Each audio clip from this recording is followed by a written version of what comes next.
Hi guys, this is Tony here from Metal Roos. You're about to sit down and enjoy an interview I just did um, over there. And so do like and subscribe so you can get all this straight into your streaming and into your consciousness as soon as it arrives. So enjoy the interview, and I will. Over to you, Tony. Oh, thanks for Yeah. coming over to chat. I know that you're a busy, Oh, busy dude. that's okay. You've got a lot on. So this new album that's been out for a little while now.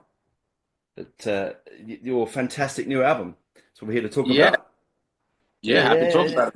yeah, yeah, yeah. Terrorform. So this is definitely one of your best album. Oh, I love your stuff. I've listened to your stuff since the beginning. Um, Okay. but this seems the most. Um, I don't know how to say this. It seems the most mature album. Is Yeah. that a good thing of way to describe it? Yeah, I would say so. I think that some of our other stuff, I mean, we're well known for being a bit tongue in cheek and, taking the piss and all the rest. And we certainly haven't lost that. We wanted to, on this album, though, be a little bit more, I don't know, like purposeful with the themes that we talk about. And it's been a pretty dark time for the band over the last little while. So we had a lot of that to get out as well. And Right.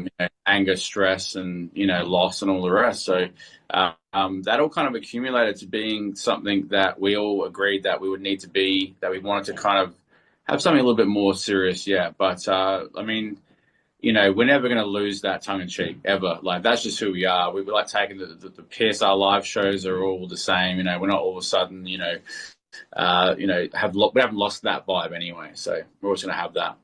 Well, and that's brilliant because that's what we love you for. Like, I mean, I still cherish my T-shirt from the last album that you have with, Yeah, with Crocodile Dundee on the front. I mean, yeah, it's still yeah, there's yeah, still that innate, wonderful Australianism that you have in your yeah. music, that larrikin-esque kind of thing.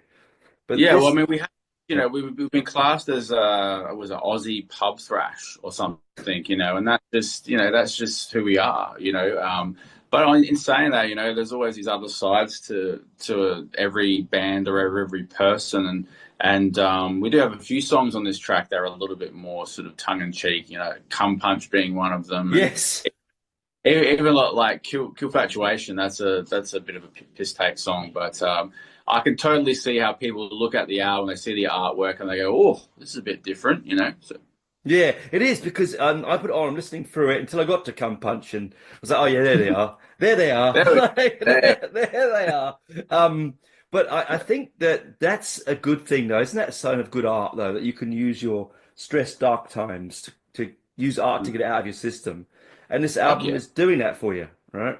yeah, yeah. No, we've had discussions about that, and just the fact that, I think personally, like a lot of my favorite art or albums have been written while they're going through absolute hell, and you just tap into something, I think, that you wouldn't ordinarily, tap into. So we really tried to lean into that a little bit more on this one, just get it out. I mean, I really wanted to call like the album something along the lines of like the purging or something like that, because we just needed to purge all this shit, all this poison out, so that we can then move on and have some peace with some of the shit that's gone down. The most prevalent, of course, is Chris's dad passed away, and Phil's sister passed away. Just awful stuff that you Yeah. can't just get over. That's not going to happen, but it certainly can help you deal with it a little bit more by having this outlet.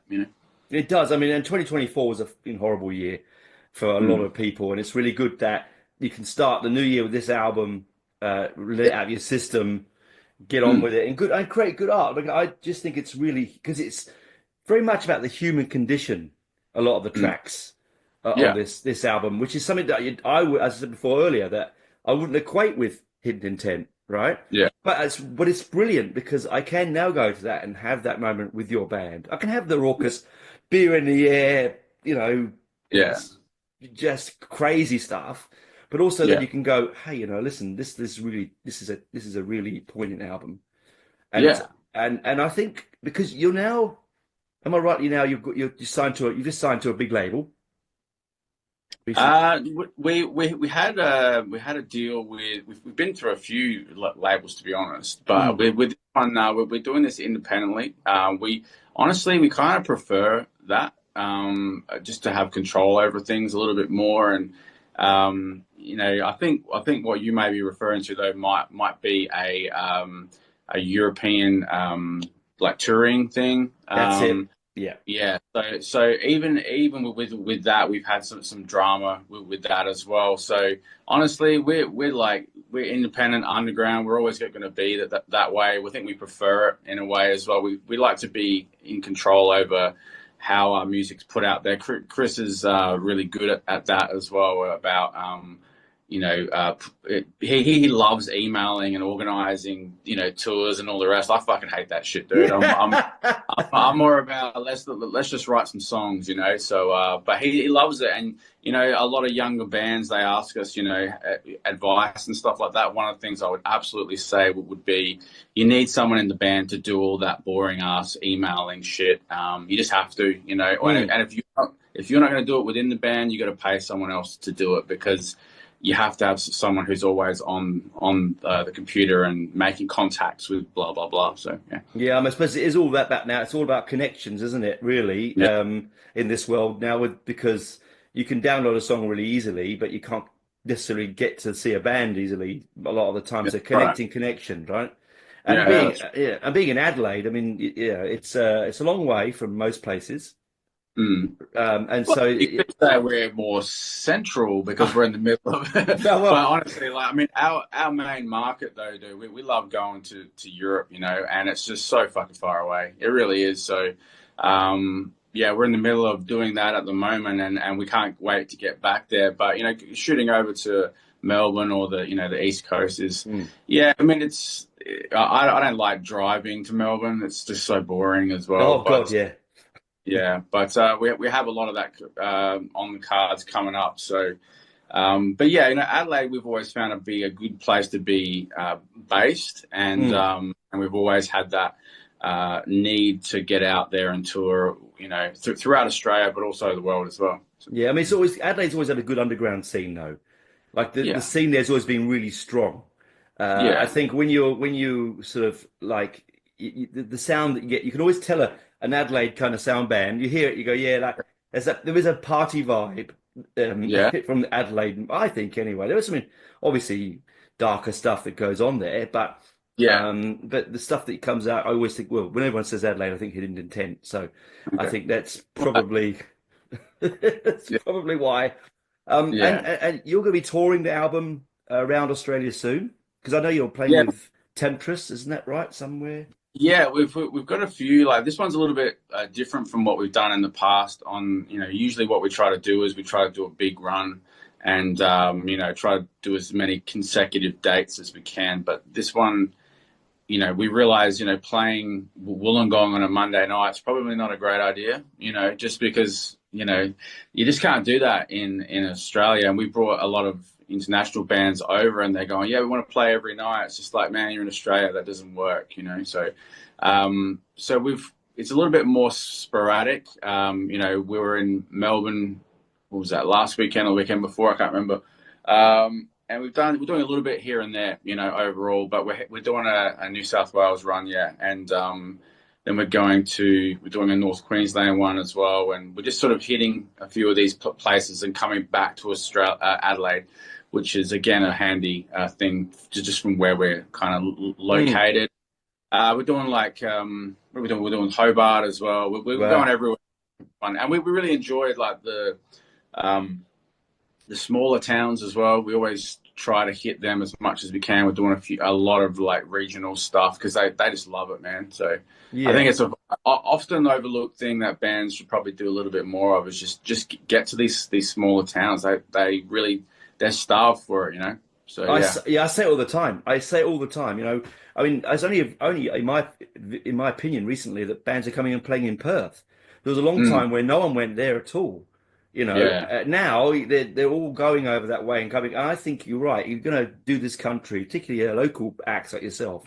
Mm, You have to do the hard work, the small yeah. towns, because Yeah. I that's mean, where they love you the most. hard. Yeah. Yeah, yeah. Perth's hard because we always like to if we're going to Sydney, if we're going to wherever, we always want to play on the way. We want to do at least 2 or 3 shows. But Perth's hard though. We've done what's it called? Bunno, I think. We've played there. Like we'll go to Perth, we'll play there, and then we'll go to this other place called I think it's Bunno. But you can only really play once or twice, and that's just a bit disappointing because you go a long way to get there. Flights are not cheap. No, I think the no. last time we were there was the Sepultura support that we did, which was well worth the Oh, money to get. yeah, I'm sure it was. Yeah, yeah, yeah. I mean, that's another thing that you're often, when I see big bands coming into Australia, a lot of time your name is on that support. They do like to reach out to you guys for them to be with you. So that's a good thing. Yeah, no, we've kind of established ourselves in a way that because we do a lot of touring around Australia, just on our own back a lot, we have these little pockets of fans in Melbourne, Sydney, and Brisbane and wherever else.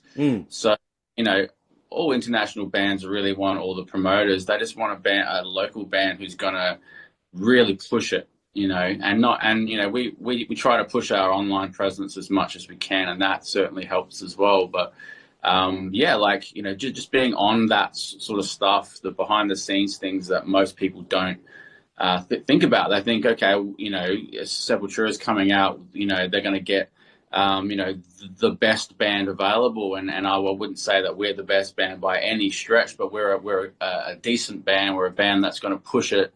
We're a band that's going to bring our fans because we go to Melbourne or Sydney or wherever all the time anyway. It's just that whole package overall. So, I'm not sure why we keep getting some supports. I think it's so you're great. It's because you're tight live. I mean, I've seen you live loads of times, and you're very tight. You've got a very tight sound, right? For my mic, I just realised my mic's not there. You've got a really tight sound. It's a very you're not, for a band, a smaller band. Let's be honest. We live in Australia. It's a smaller band, not small, but a smaller band.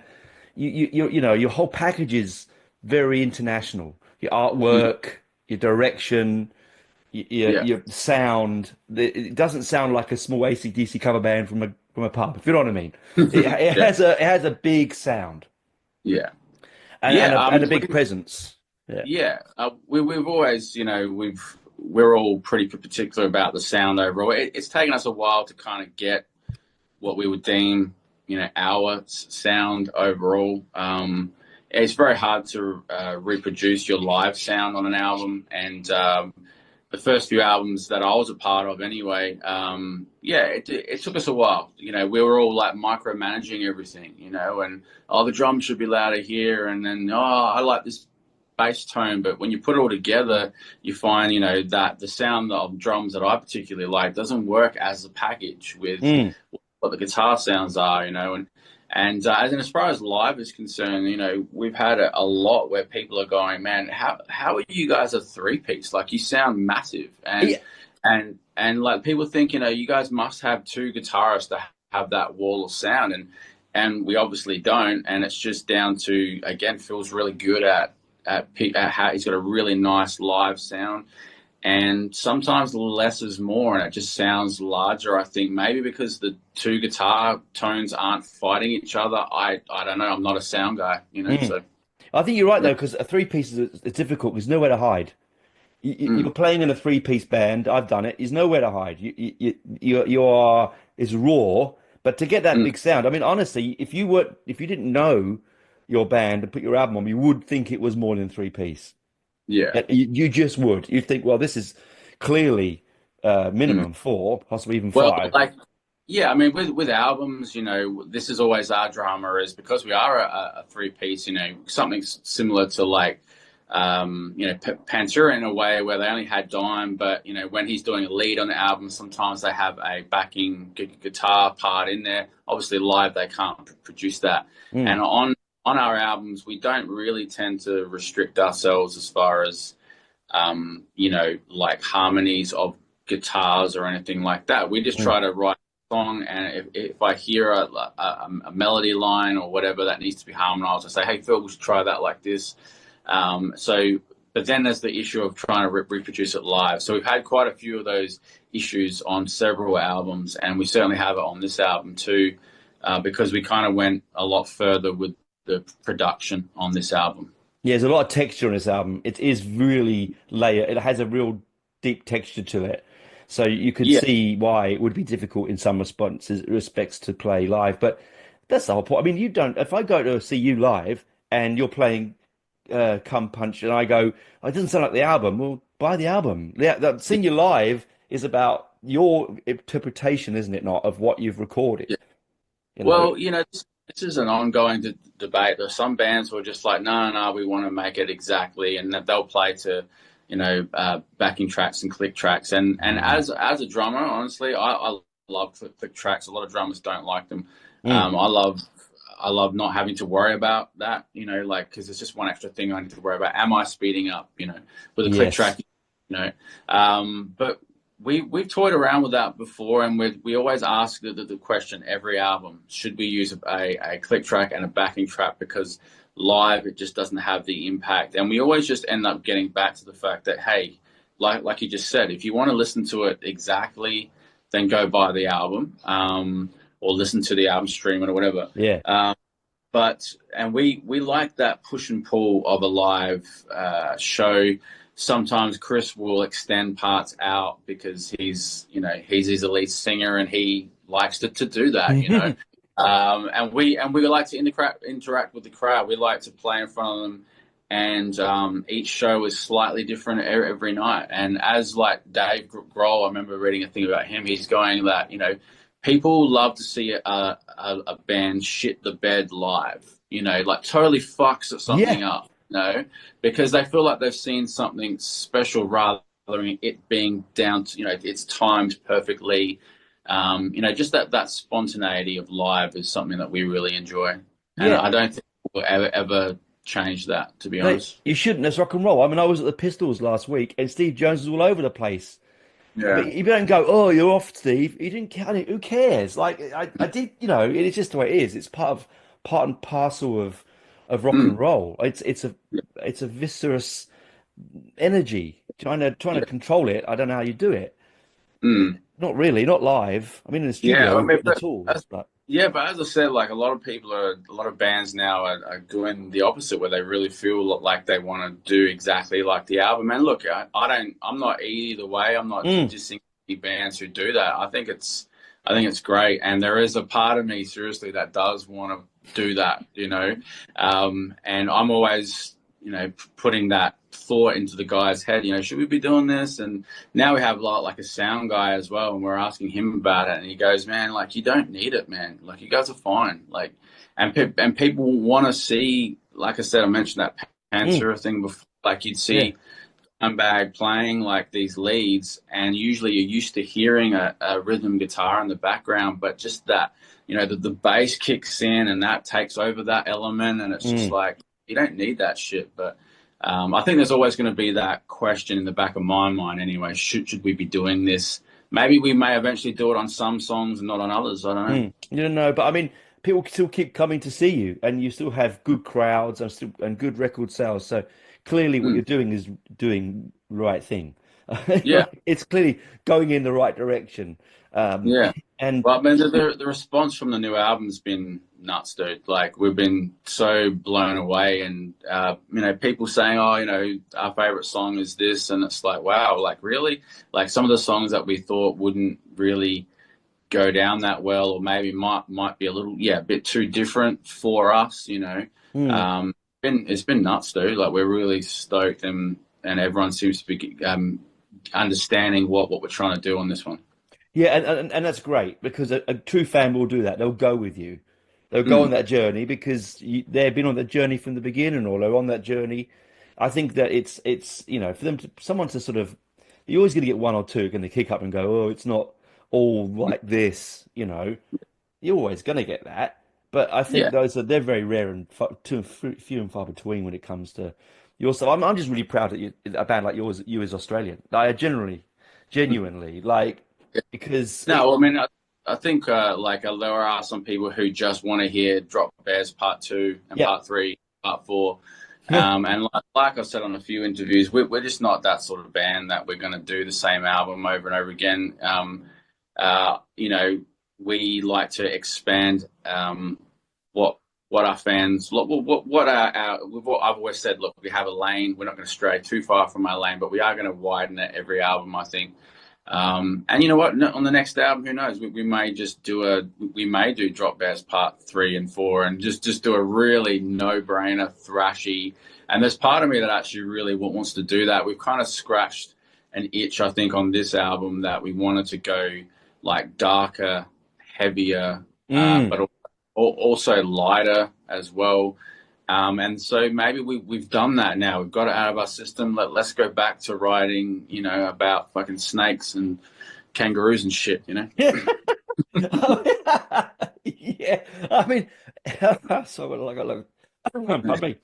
God, shouldn't laugh too loudly. But yeah, look, that's what's great about bands like yourself, though. As I said before, you have the ability to go both ways. Mm, You've got the skill level and the professionalism to go, right, you know, no, this was a shit year. This was horrible. We're going to mm, get this out of our system emotionally, and this is how it's going to go. And then if you want to mm, go back, you said, do drop bears, good on you, because you've had your catharsism, and now yeah. you're back to smashing around Aussie imagery, right? But Yeah. yeah, But like I said, we're never going to lose that, you know, no. and like the Aussie stuff. But someone mentioned the other night, they were like, yeah, we listened to like the song Terrorform specifically, Mm, and it's like you guys are showing how technical you could be. You know that you're showing what we could do, but we're choosing not to, or something. I can't. They said it way better, but mm, I kind of get what they're trying to say. Like we are sort of showing on this album that we can all play stuff that's probably technically a little bit harder. I know I come from more of a jazzy sort of prog death metally, but I love my rock and everything else mm, as well. So we all have our little things, and on this album, we wanted to kind of incorporate all of our tastes just a little bit more. And yeah, like, but we're, you know, like I said, like I keep saying, we're always going to have this mm. this tongue in cheek vibe. It's just who we are, and you know, we love drinking beer and you know talking shit, you know, and we're flying the flag overseas, and people just want to know whether drop bears are real. We'll just keep pulling them along, you know. Ah, brilliant. Because I mean, it's exactly right. I mean, I heard Terraform when it came out as it was a single, Mm, and I remember thinking, this is really technical. Like, mm, I generally thought that. I thought, wow, this is proggy. It has a real mm, sort of prog sensibility to it, which was yeah, surprising, but not. I'm never surprised. I think with bands like yourself, you have a journey to go on, and we should follow it. Always, yeah. it's more surprise if you suddenly were doing Kylie Minogue hits. You know, that's Well, she's rather Australian, though, isn't she? So, well, that's true. Well, that is true. I could have yeah, said someone else, but you know what I mean, right? It's still it's just nice to see how far you can go technically. mm, So yeah, it's in the bank there if you wish to go in that direction, and I think that's superb for a three-piece band making that kind of sound, Paul. Man, mm, it's pretty special. yeah. I mean that song was a rough one to get over the line. Just because it was a little bit of a stretch for us overall, and I know the first couple of versions of that song were yeah, a little bit. It wasn't getting past Chris, let's say. He's our resident thrash guy, you know, and Yeah. he's like, you know, I've always pushed that boundary, and he'll just go, yeah, I just think we need to bring it back into hidden intent realm just a little bit more. So after like 9 versions of that song, of me like rearranging and changing beats and adding new riffs and whatever else, like we finally got to a point where still it was a little. He'll freely admit it's not something that makes him comfortable, like that sort of song. It's not really his thing. But dude, he fucking nailed the vocals. He nailed Oh, everything. yeah. So again, I just wanted to show him that we could do this. We're not going to do it every album, Mm, but you know, we have like you said, we have that stuff in the bank if we want to use it. So mm. I think, and again, you're right with someone like Chris. I mean, he's a singer. He has comfort zones. He Yeah. has areas which make him comfortable to be within. And with all bands have got tracks that they'll go, I'm not quite sure if I like it, but the rest of the band do, and I don't understand. But it's usually a fan favorite, weirdly. Yeah. It's usually a fan Yeah. favorite. Which is something he's not happy about because now he has to sing it every fucking night. But I mean, that's the thing. His job is to be the singer, and my job as, I guess, the producer of the band is to push him a little bit more. And I have on every album that we've done, I'm just pushing him that little bit further because, I think we've gotten as close, really really close on this album to where his vocals really suit him overall. Because I mean, some of the other albums, some of the songs he was trying to sound like this person or whatever. But on this one, I think he's found his voice a lot more, and yeah, I think he's really smashed it on this one. He does. It's got a really mature vocal on Mm. this album. I thought but it matches the rest of the band. It's sort of Mm. it feels like a grown up. Not like your other albums are grown up. Yeah, It feels grown up. It yeah. feels a little bit more mature, as we've talked about before. But Mm. it's still with still with those two tracks in there that when I hit me, I just like it's exactly that was Yeah, very very you it when that is. came Yeah. up. And I think that's just lovely. Isn't that wonderful that you can do an album as serious as that Terrorform, and then suddenly you get Come Punch in there? Well, yeah. I mean, we want to. We've talked about about trying to balance this out a little bit more, and with some of the more serious stuff, and even on our last album, we had some serious You sort of did. stuff on. But this one, I think it's a bit more obvious that we're kind of going in a slightly different direction on this one. And I think we're talking about film clips and all those sorts of things. And, we always like to take the piss a little bit with our film clips. So we'll probably do like a Foo Fighter-y type thing where their music is very quite serious, but then the film clips are just fucking stupid. So Yeah, we're probably going to do, I mean, we've already got an idea for a couple of clips that are coming up soon that are going to, again, to sort of remind people that we haven't gone all serious, that we're just sort of trying to purge some demons, and but we've now all of it's out, we can just start having fun and tour and do all the fun stuff.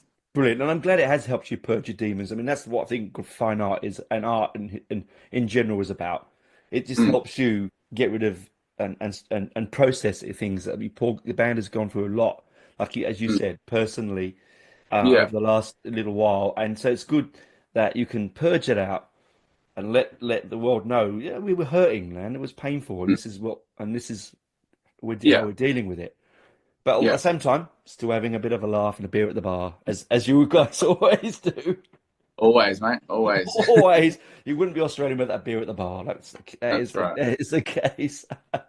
Yeah, Well, thanks for coming on. Thanks for chatting. I really that's appreciate you making right. some time. Too Um, easy. good luck with the tour that's coming Hmm. up. As I said, I've seen sort of snippets of where you're going, who you're going with. It looks really exciting.